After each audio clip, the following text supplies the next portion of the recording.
नमस्कार दोस्तों, स्वागत है आप सभी का पीसीबी कंपोजिट ज्ञान यूट्यूब चैनल में। दोस्तों, इस वीडियो में कक्षा 10 और कक्षा 12 के पाठ मानव नेत्र तथा दृष्टि दोष से संबंधित 25 बहुत ही महत्वपूर्ण बहुविकल्पीय प्रश्न उत्तरों को लेकर आया हूं, जो आगामी बोर्ड एग्जाम 2023 की तैयारी कर रहे छात्रों को परीक्षा में बेहतर अंक दिलाने के लिए बहुत ही महत्वपूर्ण साबित होगा।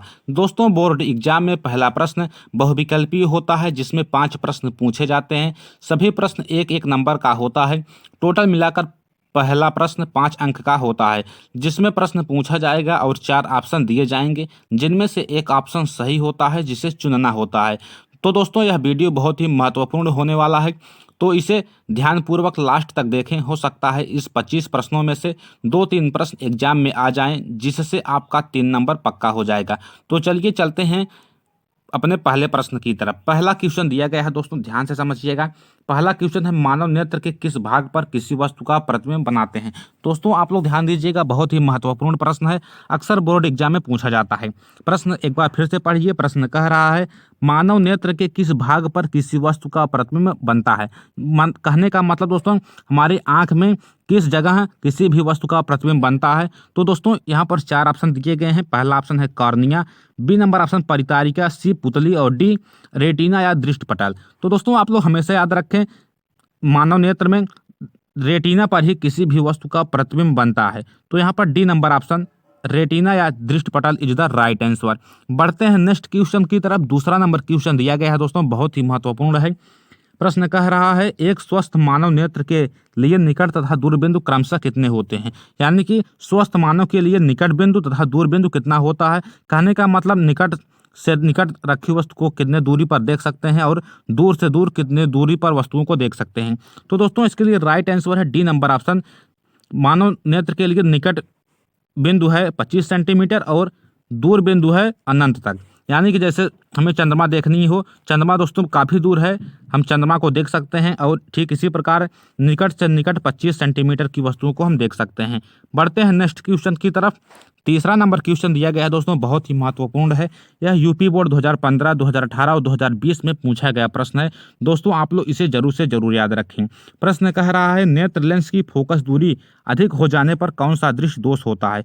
कहने का मतलब नेत्र से, आँख से दोस्तों, लेंस से, कहने का मतलब नेत्र लेंस से, यानी कि नेत्र में एक लेंस होता है, उस लेंस से फोकस दूरी अधिक हो जाने पर कौन सी दृष्टि दोष होती है। तो दोस्तों, दूर दृष्टि दोष होती है। आप लोग इसे हमेशा याद रखें। यहाँ पर बी नंबर ऑप्शन सही है। बढ़ते हैं नेक्स्ट क्वेश्चन की तरफ। चौथा नंबर क्वेश्चन दिया गया है, दोस्तों सामान्य मानव नेत्र का दूरबिंदु कितना होता है।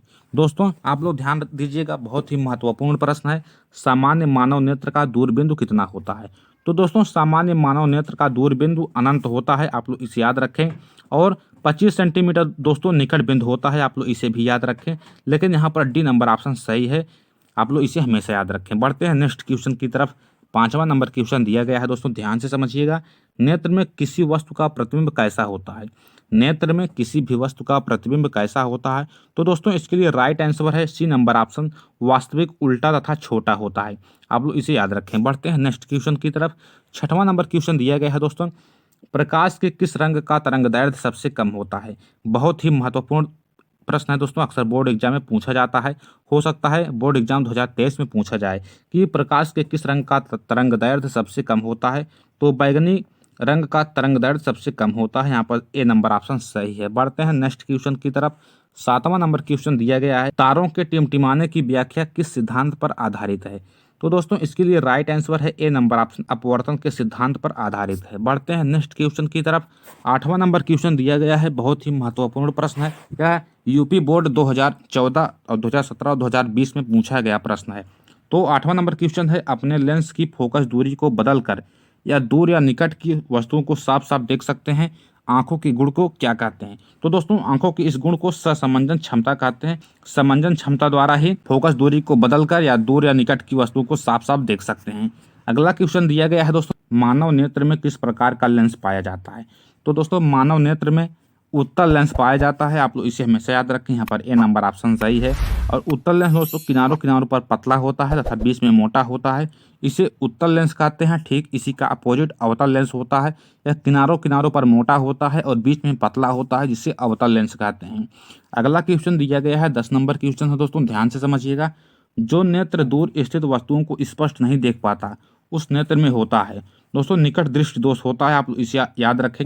निकट दृष्टि दोष में दोस्तों निकट की वस्तुओं तो साफ साफ दिखाई देती हैं, लेकिन दूर की वस्तुओं नहीं दिखाई देती, जिसे निकट दृष्टि दोष कहते हैं। और ठीक इसी का उल्टा होता है। दूर दृष्टि दोष में दूर की वस्तुएं साफ साफ दिखाई देती हैं, लेकिन निकट की वस्तुएं साफ नहीं दिखाई देती हैं। बढ़ते हैं नेक्स्ट क्वेश्चन की तरफ। 11 नंबर क्वेश्चन दिया गया है दोस्तों, बहुत ही महत्वपूर्ण है। नेत्र गोलक का व्यास लगभग कितना होता है? नेत्र गोलक का व्यास लगभग कितना होता है? तो इसके लिए राइट आंसर है ए नंबर ऑप्शन 2.3 सेंटीमीटर होता है। अगला क्वेश्चन दिया गया है, नेत्र की समंजन क्षमता कम हो जाने से उत्पन्न होता है। कहने का मतलब नेत्र की समंजन क्षमता कम हो जाने से उत्पन्न होता है, तो जरा दृष्टि दोष उत्पन्न होता है दोस्तों। आप लोग इसे याद रखें। बढ़ते हैं नेक्स्ट क्वेश्चन की तरफ। 13 नंबर क्वेश्चन दिया गया है, सूर्योदय और सूर्यास्त के समय सूर्य का गोला कैसा दिखाई देता है? दोस्तों यह बहुत ही महत्वपूर्ण प्रश्न है। यूपी बोर्ड 2013, 16 और 17 में पूछा गया प्रश्न है। प्रश्न को एक बार फिर से समझिए। सूर्योदय और सूर्यास्त के समय सूर्य का गोला कैसा दिखाई देता है? 4 ऑप्शन दिया गया है, गोलाकार, अंडाकार, चपटा और घनाकार। तो दोस्तों इसके लिए राइट आंसर है सी नंबर ऑप्शन, चपटा दिखाई देता है। और कभी कभी प्रश्न पूछ लेता है कि सूर्योदय और सूर्यास्त के समय सूर्य का रंग कैसा होता है? तो दोस्तों सूर्य का रंग लाल होता है। आप लोग इसे हमेशा याद रखें। यहाँ पर सी नंबर ऑप्शन, चपटा इज द राइट आंसर। अगला क्वेश्चन दिया गया है, चंद्रमा पर खड़े अंतरिक्ष यात्री को आकाश प्रतीत होता है। तो दोस्तों इसके लिए राइट आंसर है डी नंबर ऑप्शन, आसमान काला दिखाई देता है या आकाश काला दिखाई देता है। दोस्तों धरती से आकाश को देखने पर नीला दिखाई पड़ता है, और लेकिन चंद्रमा पर खड़े होकर देखने पर यह आकाश काला दिखाई देता है। तो यहाँ पर डी नंबर ऑप्शन सही है। बढ़ते हैं नेक्स्ट क्वेश्चन की तरफ। 15 नंबर क्वेश्चन दिया गया है दोस्तों, ध्यान से समझिएगा। दृश्य प्रकाश में किस वर्ण का तरंगदैर्घ्य अधिकतम होता है? तो दोस्तों लाल रंग का तरंगदैर्घ्य सबसे अधिक होता है। आप लोग इसे याद रखें। और बैगनी रंग का तरंगदैर्घ्य सबसे कम होता है। आप लोग इसे याद रखें। बढ़ते हैं नेक्स्ट क्वेश्चन की तरफ। 16 नंबर प्रश्न दिया गया है, किस दृष्टि दोष में किसी वस्तु का प्रतिबिंब रेटिना के आगे बनता है? दोस्तों बहुत ही महत्वपूर्ण प्रश्न है। अक्सर बोर्ड एग्जाम में पूछा जाता है कि किस दृष्टि दोष में किसी वस्तु का प्रतिबिंब रेटिना के आगे बनता है? तो निकट दृष्टि दोष में दोस्तों प्रतिबिंब रेटिना के आगे बनता है, जिससे निकट की वस्तुएं तो साफ साफ दिखाई देती हैं, लेकिन दूर की वस्तुएं नहीं दिखाई देती, जिसे निकट दृष्टि दोष कहते हैं। बढ़ते हैं नेक्स्ट क्वेश्चन की तरफ। 17 नंबर क्वेश्चन दिया गया है, इंद्रधनुष का बनना किस परिघटना पर आधारित है? दोस्तों अक्सर बरसात के मौसम में आप लोगों ने ध्यान दिया होगा कि आकाश में इस तरह से इंद्रधनुष बन जाता है, जो किस परिघटना पर आधारित है? तो दोस्तों इसके लिए राइट आंसर है सी नंबर ऑप्शन, प्रकाश का वर्ण विक्षेपण पर आधारित है इंद्रधनुष का बनना आकाश में। तो यहाँ पर सी नंबर ऑप्शन सही है। बहुत ही महत्वपूर्ण है, अक्सर बोर्ड एग्जाम में पूछा जाने वाला प्रश्न है। तो आप लोग इसे याद रखें, माइंड में बैठा लें, और वीडियो को लाइक करके चैनल को सब्सक्राइब कर दें।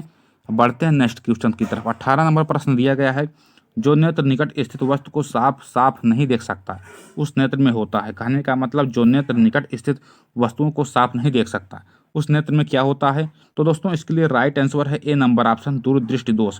दूरदृष्टि दोष में दोस्तों दूर की वस्तुएं तो साफ साफ दिखाई देती हैं, लेकिन निकट की वस्तुएं नहीं दिखाई देती हैं। तो इसके लिए राइट आंसर है ए नंबर ऑप्शन। ठीक इसी का उल्टा होता है निकट दृष्टि दोष में। निकट दृष्टि दोष में दोस्तों निकट की वस्तुएं तो साफ साफ दिखाई देती हैं, लेकिन दूर की वस्तुएं साफ नहीं दिखाई देती हैं, इससे निकट दृष्टि दोष कहते हैं। लेकिन यहाँ पर आंसर है हमारा ए नंबर ऑप्शन, दूरदृष्टि दोष। बढ़ते हैं नेक्स्ट क्वेश्चन की तरफ। 19 नंबर क्वेश्चन दिया गया है, किसी कोलाइडी विलयन में निलंबित कणों से प्रकाश के प्रकीर्णन को क्या कहा जाता है? तो दोस्तों टिंडल प्रभाव कहा जाता है। आप लोग इसे याद रखें। बढ़ते हैं नेक्स्ट क्वेश्चन की तरफ। 20 नंबर क्वेश्चन दिया गया है, जो नेत्र निकट स्थित वस्तुओं को साफ स्पष्ट नहीं देख पाता उस नेत्र में होता है, तो दूरदृष्टि दोष होता है। दोस्तों दूरदृष्टि दोष में दूर की वस्तुओं तो साफ साफ दिखाई देती हैं, लेकिन निकट की वस्तुओं नहीं दिखाई देती हैं। तो यहाँ पर ए नंबर ऑप्शन, दूरदृष्टि दोष इज द राइट आंसर। बढ़ते हैं नेक्स्ट क्वेश्चन की तरफ। 21 नंबर क्वेश्चन दिया गया है, स्पेक्ट्रम प्राप्त करने के लिए किसका उपयोग किया जाता है?